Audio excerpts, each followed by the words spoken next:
Stock मार्केटमा सफल हुनको लागि वा नाफा कमाउनको लागि एकदमै महत्त्वपूर्ण पोइन्टहरू मध्ये अन्डरस्ट्यान्डिङ द मार्केट ट्रेन्ड्स भन्ने चाहिँ महत्त्वपूर्ण हुन्छ। त्यो चाहिँ के त भन्दाखेरिमा मार्केट कुन साइकलमा चलिराखेको छ, बेरिस ट्रेन्डमा छ कि बुलिस ट्रेन्डमा छ कि त्यो बुझेर त्यसको आधारमा मात्र लगानी गर्नुपर्दछ। नम्बर 2, रिसर्च गर्नुपर्दछ। आफूले कुन स्टक किन्न खोजेको हो, कुन स्टकमा इन्भेस्ट गर्न लागेको, त्यो इन्डिभिजुअल स्टकको चाहिँ रिसर्च गर्नुपर्ने हुन्छ। त्यसका पिई, इपिआर, त्यसको ग्रोथ रेट, त्यसको फ्युचर, म्यानेजमेन्ट टिम सबैको अध्ययन अनुसन्धान गरेर मात्र इन्भेस्ट गर्नुपर्ने हुन्छ।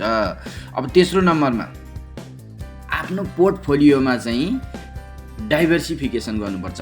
एउटा मात्र सेक्टर होइन, अलग अलग सेक्टरमा इन्भेस्टमेन्ट गर्नुपर्दछ। एउटा मात्र सेक्टरमा गर्दाखेरि चाहिँ बाई चान्स भइपरि केही एउटा सेक्टरमा चाहिँ ठुलो केही घाटा हुन गयो भनेदेखि त्यो सेक्टरका सबै स्टकहरू चाहिँ घाटामा जाने भएकोले अन्य सेक्टरका पनि स्टकहरू चुज गर्नुपर्दछ। अनि म्यानेजिङ रिस्क। म्यानेजिङ रिस्क भनेको चाहिँ कस्तो भनेदेखि त्यसमा चाहिँ अब आफूले स्टप लसहरू राख्नुपर्ने, अथवा चाहिँ मार्केट चाहिँ डरै यो बेरिस ट्रेन्डमा पो जान लागिराखेको, ठुलै ब्रेकआउट दिएर चाहिँ डाउन जान पो लागिराखेको, त्यस्तोमा चाहिँ आफूले चाहिँ एउटा स्टप लस राख्नुपर्ने हुन्छ। योभन्दा तल गएपछि चाहिँ म बेच्छु, म एक्जिट हुन्छु भनेर आफूले रिस्क म्यानेजमेन्ट गर्न जान्नुपर्दछ। अब अर्को महत्त्वपूर्ण भनेको चाहिँ लास्टमा एकदम महत्त्वपूर्ण पक्ष भनेको चाहिँ हामीले लङ टर्म पर्सपेक्टिभको आधारमा इन्भेस्ट गर्नुपर्दछ।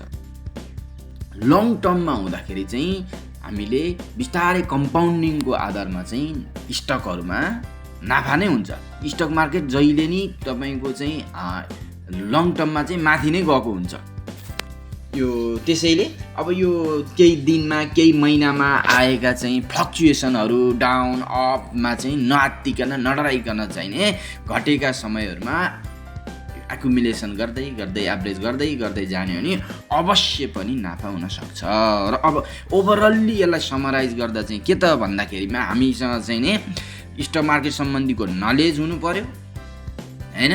स्टक मार्केट अनुसारको आफ्नो देशको र त्यो स्टक चाहिँ कुन मार्केटमा छ, त्यो मार्केटमा मान्छेहरूको सेन्टिमेन्ट कस्तो खालको छ, न्युजहरू कस्तो आइरहेको छ, र त्यो ट्रेन्ड कस्तो चलिरहेको छ त्यो बुझ्नु पर्यो। 2 नम्बरमा इन्डिभिजुअल स्टकको बारेमा चाहिँ अध्ययन गर्नु पर्यो। 3 नम्बरमा आफ्नो पोर्टफोलियोलाई डाइभर्सिफिकेसन गर्नु पर्यो, अलग अलग सेक्टरमा इन्भेस्ट गर्नु पर्यो। त्यसपछि म्यानेजिङ रिस्कको पाटो थाहा पाउनु पर्यो, कहाँनिर चाहिँ मैले स्टप लस लगाउने भन्ने त्यो बुझ्नु पर्यो। र अर्को मेन इम्पोर्टेन्ट चाहिँ लास्टमा गएर लङ टर्म पर्सपेक्टिभ राखेर इन्भेस्टमेन्ट गर्नु पर्यो। ल है त साथीहरू, धन्यवाद।